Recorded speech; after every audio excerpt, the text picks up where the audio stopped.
ମହିଳାମାନେ କେବେ ବି ଘରର ଦୁଆର ମୁହଁରେ ବସି ଭୋଜନ କରନ୍ତୁ ନାହିଁ। ଏହାଦ୍ୱାରା ଦରିଦ୍ରତା ଆସେ। ମହିଳାମାନେ ରୋଷେଇ କରିସାରିବା ପରେ ଚୁଲା ଉପରେ କୌଣସି ଅନ୍ୟ ଜିନିଷ ରଖନ୍ତୁ ନାହିଁ। ଏହା ଅମଙ୍ଗଳ ହୋଇଥାଏ। ମହିଳାମାନେ କେବେ ବି ସନ୍ଧ୍ୟା ପୂଜା ସମୟରେ କାହାରିକୁ ଥଟ୍ଟା କିମ୍ବା ଅପମାନିତ କରନ୍ତୁ ନାହିଁ। ଏହା ଅମଙ୍ଗଳ ହୋଇଥାଏ। ମହିଳାମାନେ କେବେ ବି ଲୁଣ ରଖୁଥିବା ପାତ୍ରକୁ ଖୋଲା ରଖନ୍ତୁ ନାହିଁ। ଏହାଦ୍ୱାରା ଘରେ ଧନର ଅଭାବ ହୋଇଥାଏ। ମହିଳାମାନେ ସୂର୍ଯ୍ୟ ଉଦୟ ପୂର୍ବରୁ ଘର ଝାଡ଼ୁ ମାରିଲେ ଧନ ବୃଦ୍ଧି ହୋଇଥାଏ ଏବଂ ସୂର୍ଯ୍ୟ ଅସ୍ତ ପରେ କେବେ ଝାଡ଼ୁ ମାରନ୍ତୁ ନାହିଁ। ମହିଳାମାନେ ଯଦି କିଛି ଧଳା ରଙ୍ଗର ଜିନିଷ କାହାକୁ ଦାନ କରନ୍ତି ତେବେ ଘରେ କେବେ ଧନର ଅଭାବ ହେବ ନାହିଁ। ଯେଉଁ ମହିଳାଙ୍କ ପାଦର ଆଙ୍ଗୁଠି ମଧ୍ୟରେ ଅଧିକ ଫାଙ୍କ ଥାଏ ସେମାନେ ଧନ ସଞ୍ଚୟ କରିପାରିନଥାନ୍ତି। ଯେଉଁ ମହିଳାଙ୍କ ପାଦର ଆଙ୍ଗୁଠି ଗୁଡ଼ାକ ଲାଗି କରି ରହିଥାଏ ଏବଂ କୋମଳ ହୋଇଥାଏ ସିଏ ବହୁତ ସୌଭାଗ୍ୟଶାଳୀ ହୋଇଥାନ୍ତି। ଯେଉଁ ମହିଳାଙ୍କ ହାତ ପାପୁଲି କୋମଳ ଏବଂ ହାତରେ ପଦ୍ମ, ପତାକା, ମାଛ ଓ ଶଙ୍ଖ ଚିହ୍ନ ଥାଏ ସେମାନଙ୍କ ସ୍ୱାମୀ ଧନବାନ ହୋଇଥାନ୍ତି।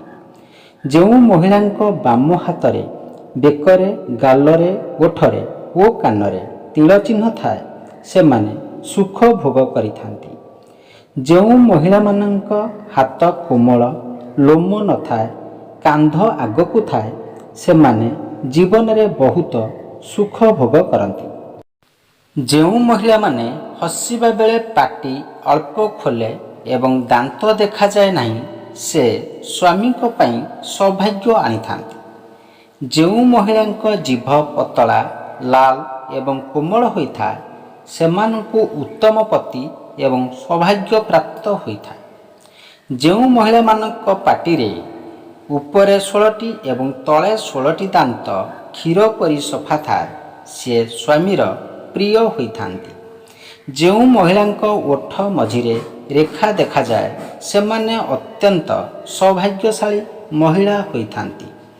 ଶରୀରର ବିଜ୍ଞାନ ଅନୁସାରେ ଯେଉଁ ମହିଳାଙ୍କ ମୁହଁ ଟିକେ ଛୋଟ ହୋଇଥାଏ ସେମାନେ ପୁରୁଷଙ୍କ ପାଇଁ ବହୁତ ମଙ୍ଗଳକାରୀ ଅଟନ୍ତି। ଯେଉଁ ମହିଳାଙ୍କ ନାକର ଅଗ୍ରଭାଗ ଅଳ୍ପ ଲମ୍ବି ଥାଏ ସେମାନଙ୍କୁ ବହୁତ ସୁଖ ଓ ସୌଭାଗ୍ୟ ପ୍ରାପ୍ତ ହୋଇଥାଏ। ଯେଉଁ ମହିଳାମାନଙ୍କ ବେକରେ 3ଟି ରେଖା ପଡ଼ିଥାଏ ସେମାନଙ୍କର ସ୍ୱାମୀ ଐଶ୍ୱର୍ଯ୍ୟଶାଳୀ ହୋଇଥାନ୍ତି। ଯେଉଁ ମହିଳାଙ୍କ ବେକରେ ଘଣ୍ଟିକା ଉଚ୍ଚ ହୋଇଥାଏ ସେମାନେ ସୌଭାଗ୍ୟଶାଳୀ ମହିଳା ହୋଇଥାନ୍ତି। ଯେଉଁ ମହିଳାଙ୍କର ବେକ 4 ଆଙ୍ଗୁଳି ବିଶିଷ୍ଟ, ସୁନ୍ଦର ଓ ସୁଢଳ ସେମାନେ ଉତ୍ତମ ଲକ୍ଷଣଯୁକ୍ତ ମହିଳା ଅଟନ୍ତି। ଯେଉଁ ମହିଳାଙ୍କର ଓଠ 2 ଆଙ୍ଗୁଳି ସୁନ୍ଦର ଓ ମାଂସାଳ ତେବେ ସେମାନେ ସୌଭାଗ୍ୟଶାଳୀ ମହିଳା ଅଟନ୍ତି।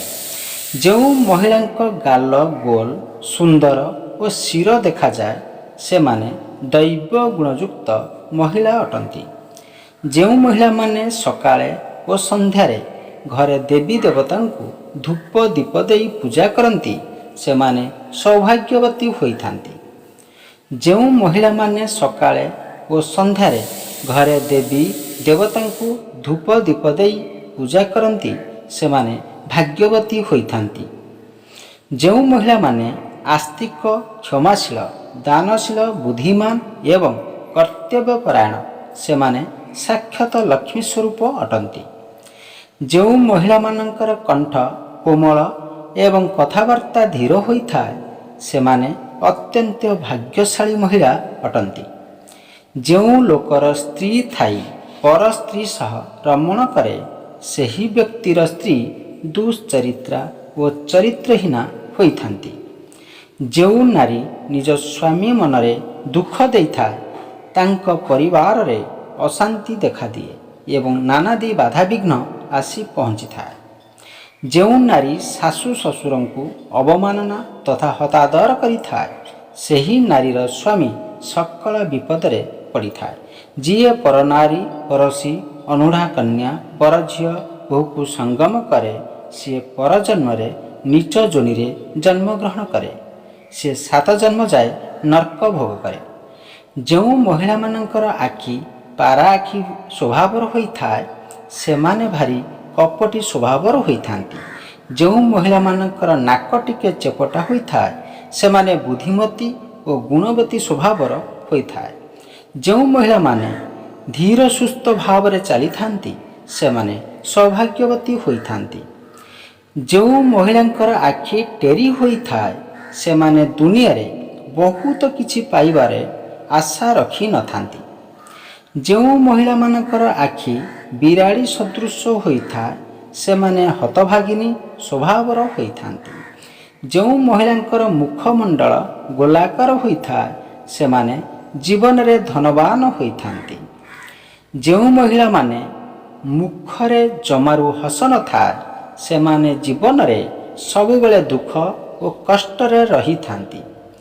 ଯେଉଁ ମହିଳାର ବାମ ସ୍ତନରେ ବାମ କଣ୍ଠରେ ବାମ କରରେ ବାମ କଣ୍ଠରେ ତିଳ ଚିହ୍ନ ବା ଭାତୁଡ଼ି ରହିଥାଏ ସେହି ମହିଳାମାନେ ବହୁତ ସୌଭାଗ୍ୟବତୀ ହୋଇଥାନ୍ତି।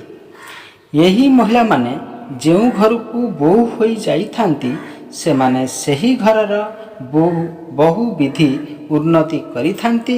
ଯେଉଁ ମହିଳାଙ୍କର ସ୍ତନ ବଡ଼ ହୋଇଥାଏ ସେମାନେ ସର୍ବଦା ସୁଖିନୀ ହୋଇଥାନ୍ତି।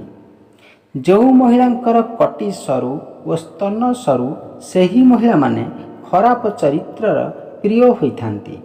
ଯେଉଁ ମହିଳାମାନଙ୍କର ପେଟ ସର୍ପ ପରି ହୋଇଥାଏ ସେମାନେ ବହୁତ ଭୋଜନ ପ୍ରେମୀ ହୋଇଥାନ୍ତି।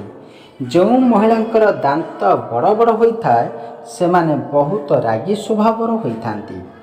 ଯେଉଁ ମହିଳାଙ୍କର ଲାଲ ପଦ୍ମ ପରି ଦେଖାଯାଇଥାଏ ସେମାନେ ଜୀବନରେ ବହୁତ ସୁଖ ସମୃଦ୍ଧି ଅର୍ଜନ କରିଥାନ୍ତି। ଯେଉଁ ମହିଳାଙ୍କର ଆଖି କୋଇଲି ପରି ଦେଖାଯାଏ ସେମାନେ ବହୁତ ବୁଦ୍ଧିମତୀ ହୋଇଥାନ୍ତି। ଯେଉଁ ମହିଳାମାନଙ୍କର ମୁଖମଣ୍ଡଳ ଅତି ସରୁ ବା ଗୋଜିଆ ହୋଇଥାଏ ସେମାନେ ବହୁତ ଜିଦଖୋର ସ୍ୱଭାବର ହୋଇଥାନ୍ତି।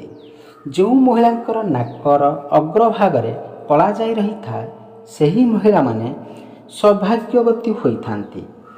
ଯେଉଁ ମହିଳାମାନଙ୍କର କପାଳରେ କଳା ଯାଇ ରହିଥାଏ ସେହି ମହିଳାମାନେ ଧନବାନ ଓ କୀର୍ତ୍ତିବାନ ହୋଇଥାନ୍ତି।